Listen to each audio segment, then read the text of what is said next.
Hi friends, എല്ലാവർക്കും ബിസ്മി കിച്ചണിലോട്ട് സ്വാഗതം. ഇന്ന് നമുക്ക് വെജിറ്റബിൾ പക്കോട ഉണ്ടാക്കാം. വെജിറ്റബിൾ പക്കോട ഉണ്ടാക്കാനായിട്ട് നമുക്ക് എന്തൊക്കെ സാധനങ്ങൾ വേണമെന്നും നമ്മളത് എങ്ങനെയാണ് ഉണ്ടാക്കുന്നതെന്നും നോക്കാം. അതിനായിട്ട് ഞാൻ കുറച്ച് ക്യാപ്സിക്കം എടുത്തിട്ടുണ്ട്. ഒരു ക്യാപ്സിക്കത്തിൻ്റെ പകുതിയാണ്. അത് ഇതേപോലെ നീളത്തിൽ കട്ട് ചെയ്തത്. അതുപോലെ തന്നെ ഒരു വലിയ സവാളയുടെ പകുതി എടുത്തിട്ടുണ്ട്. സവാള കുറച്ചുകൂടെ കൂടുതൽ വേണമെങ്കിലും ചേർത്ത് കൊടുക്കാം. ഞാനിപ്പോൾ ഒരു വലിയ സവാളയുടെ പകുതി മാത്രമേ എടുക്കുന്നുള്ളൂ. പിന്നെ അതേപോലെ തന്നെ ഒരു കഷ്ണം ഇഞ്ചി ചെറുതായിട്ടൊന്ന് ചതച്ചെടുത്തതാണിത്. അതുപോലെ തന്നെ ഒരു വലിയ ക്യാരറ്റ് നീളത്തിൽ കട്ട് ചെയ്തെടുത്തതാണ്. കണ്ടോ, ഇതേപോലെ നീളത്തിൽ കട്ട് ചെയ്തെടുത്തത്. അതേപോലെ തന്നെ ഒരു ക്യാബേജിൻ്റെ ഒരു 1/4 ഭാഗം എടുത്തിട്ടുള്ളൂ. അതും അതേപോലെ തന്നെ ഒന്ന് കട്ട് ചെയ്തെടുത്തത്. ഇത്ര സാധനങ്ങളാണ് നമുക്ക് വെജിറ്റബിളായിട്ട് വേണ്ടത്. പിന്നെ നമുക്കിതിലേക്ക് വേണ്ടത് പച്ചമുളകാണ്. ഇത് അത്യാവശ്യം നല്ല എരിവുള്ള പച്ചമുളകാണ്. ഇത് ഞാൻ ഒരു പച്ചമുളക് ചെറുതായിട്ട് കട്ട് ചെയ്തെടുത്തതാണ്. അതേപോലെ തന്നെ നമുക്ക് കുറച്ച് കരിവേപ്പിൻ്റെ ഇല കൂടി വേണം. കരിവേപ്പിൻ്റെ ഇലയൊക്കെ നമ്മുടെ ഇഷ്ടത്തിനനുസരിച്ച് ചേർക്കാം. പച്ചമുളക് നമ്മുടെ എരിവിനനുസരിച്ച് ചേർക്കാം. ഒരു 2 ടേബിൾ സ്പൂണ് അരിപ്പൊടി വേണം. അതേപോലെ തന്നെ ഞാനിവിടെ 1 കപ്പ് കടലപ്പൊടി, അതായത് കടലമാവ് എടുത്ത് വെച്ചിട്ടുണ്ട്.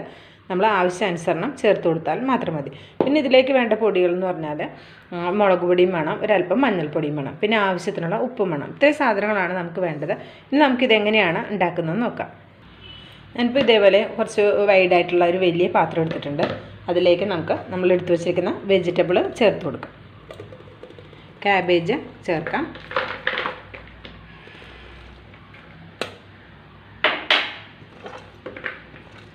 ക്യാരറ്റ് ചേർക്കാം.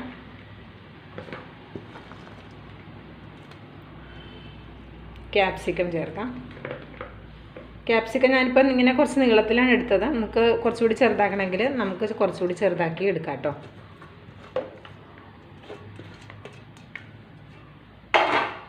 ഇതിലേക്ക് നമ്മൾ ഇഞ്ചി ഒന്ന് ചതച്ച് വെച്ചത് അതും ചേർത്ത് കൊടുക്കാം.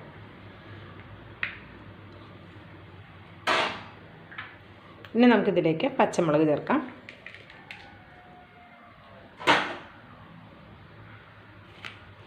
നമ്മളിവിടെ എടുത്ത് വെച്ചിരിക്കുന്ന 2 ടേബിൾ സ്പൂൺ അരിപ്പൊടി ചേർക്കാം.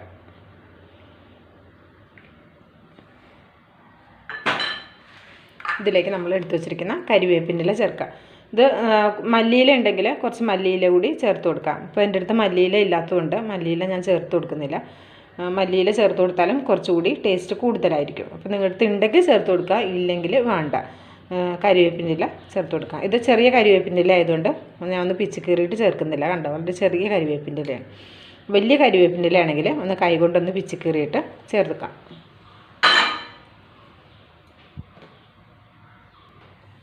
ഇനി നമുക്കിതിലേക്ക് മഞ്ഞളിൻ്റെ പൊടി ചേർത്ത് കൊടുക്കണം. 1/4 ടീസ്പൂണോളം മഞ്ഞൾപ്പൊടി ചേർക്കാം. അതുപോലെ തന്നെ നമ്മൾ നല്ല എരിവുള്ള പച്ചമുളക് ചേർത്ത് കൊടുത്തിട്ടുണ്ട്. അതിലേക്ക് നമുക്ക് 1/4 ടീസ്പൂണോളം കാശ്മീരി ചില്ലി പൗഡർ ചേർത്ത് കൊടുക്കാം. അതായത് പിരിയമുളകിൻ്റെ പൊടിയാണ് ചേർത്ത് കൊടുക്കുന്നത്. എരിവ് ഞാൻ നേരത്തെ പറഞ്ഞ പോലെ നമ്മുടെ ഇഷ്ടത്തിനനുസരിച്ച് ചേർക്കാം. ഇനി നമുക്കിതിലേക്ക് ഉപ്പ് കൂടി ചേർത്ത് കൊടുക്കണം. ഉപ്പ് കൂടി ചേർക്കാം. ഉപ്പ് നമ്മുടെ ടേസ്റ്റിനനുസരിച്ച് നമുക്ക് ഉപ്പും ചേർക്കാം. ഇനി ഇതിലേക്ക് നമുക്ക് ആവശ്യത്തിന് കടല മാവ് ചേർത്തിട്ട് കുഴച്ചെടുക്കണം. ആദ്യം നമ്മൾ ഈ ചേർത്ത വെജിറ്റബിളിലേക്ക് നമ്മൾ ഈ പൊടികളും ഇതെല്ലാം ഒന്ന് മിക്സ് ചെയ്യുക.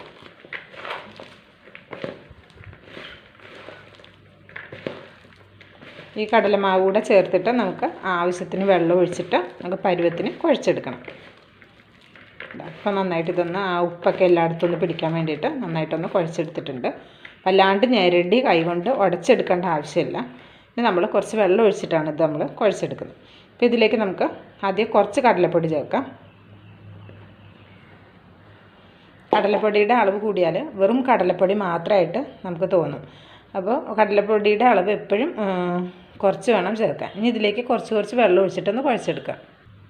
ഇനി ഇതിലേക്ക് നമുക്ക് ആദ്യം ഒരു 2 ടേബിൾ സ്പൂണോളം വെള്ളം ഒഴിച്ച് കൊടുക്കാം. എന്നിട്ട് ഇതൊന്ന് മിക്സ് ചെയ്തെടുക്കാം.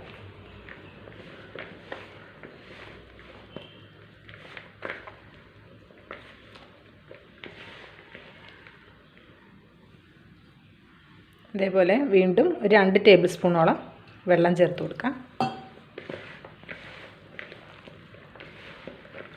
നമ്മളിതിങ്ങനെ കുഴച്ചെടുക്കുന്നത് നമ്മളിത് റെസ്റ്റ് ചെയ്യാൻ വെക്കേണ്ട ആവശ്യമൊന്നുമില്ല. നമ്മളുണ്ടാക്കിയ അപ്പം തന്നെ നമുക്ക് ഫ്രൈ ചെയ്തെടുക്കാവുന്നതാണ്. കുറച്ചുകൂടി വെള്ളം ഒഴിച്ച് കൊടുക്കാം. വെള്ളത്തിനൊന്നും കറക്റ്റ് അളവില്ല. നമ്മൾ എടുക്കുന്ന കടലപ്പൊടിയുടെയും നമ്മൾ എടുക്കുന്ന വെജിറ്റബിളിൻ്റെയൊക്കെ അളവിനനുസരിച്ചായിരിക്കും വെള്ളത്തിൻ്റെ അളവും ഒക്കെ ഉണ്ടാവും. ഇതിനൊന്നും കറക്റ്റായിട്ടൊരു അളവില്ല. നമുക്ക് എത്ര ക്വാണ്ടിറ്റിയിൽ വേണം അതനുസരിച്ച് എല്ലാ ഇൻഗ്രീഡിയൻസും കൂട്ടിയും കുറച്ചും ഒക്കെ എടുക്കാവുന്നതാണ്. കുറച്ചുകൂടി വെള്ളം ഒഴിച്ച് കൊടുക്കാം.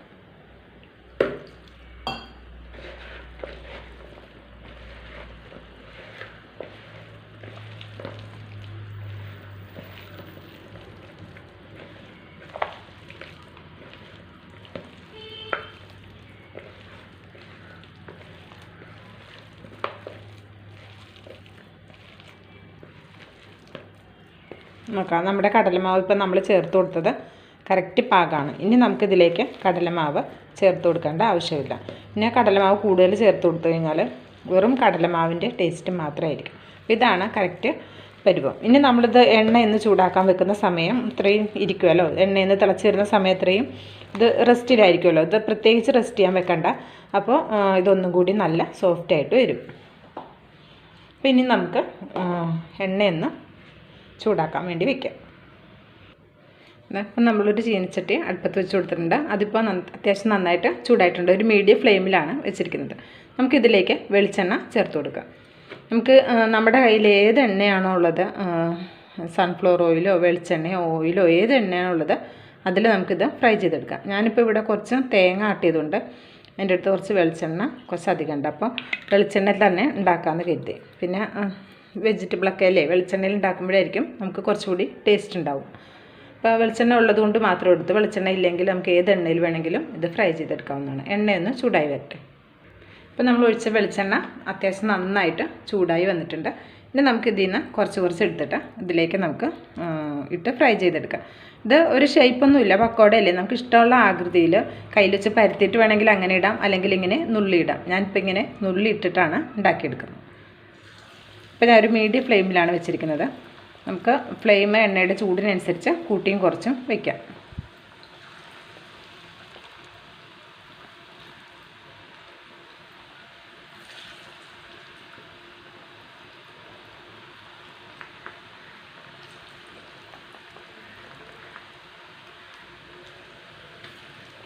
ഇത് 4 മണിക്ക് ചായയുടെ ഒപ്പമൊക്കെ കഴിക്കാൻ നല്ല ടേസ്റ്റാണ് കേട്ടോ.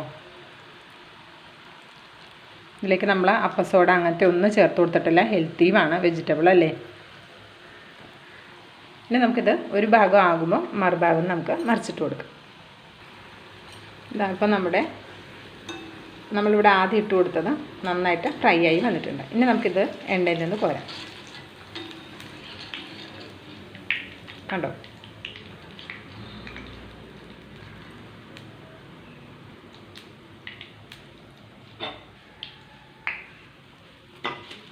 ഇതേപോലെ തന്നെ നമുക്ക് ബാക്കിയുള്ളതും ഫ്രൈ ചെയ്തെടുക്കാം.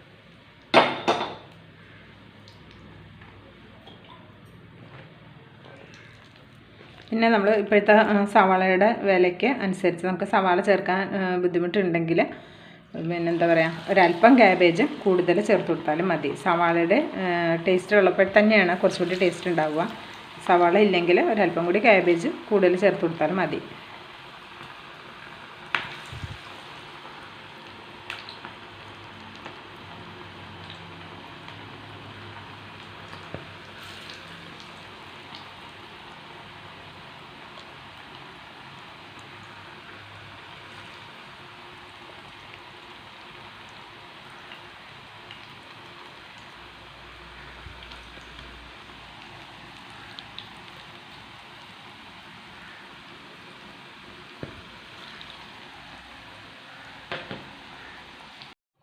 അപ്പോൾ നോക്കാം, നമ്മുടെ വെജിറ്റബിൾ പക്കോട ഇവിടെ റെഡി ആയിട്ടുണ്ട്.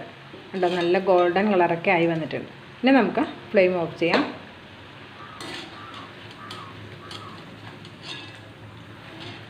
അത്യാവശ്യം കുറച്ച് വെജിറ്റബിൾ ഉണ്ടെങ്കിൽ തന്നെ നമുക്കിത് നല്ലൊരു ക്വാണ്ടിറ്റിയിൽ ഉണ്ടാക്കിയെടുക്കാൻ പറ്റും.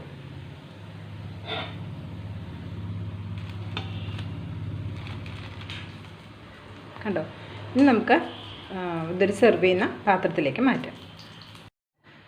ഇനി നമുക്ക് ഇതേപോലെ ഒരു പാത്രത്തിലേക്ക് മാറ്റാം. അപ്പോൾ ഇതാ ഈ വെജിറ്റബിൾ പക്കോട പുറം നല്ല ക്രിസ്പി ആയിരിക്കും. ഇത് നല്ല ടൊമാറ്റോ സോസിൻ്റെ ഒപ്പമൊക്കെ കഴിക്കാൻ നല്ല ടേസ്റ്റാണ് കേട്ടോ.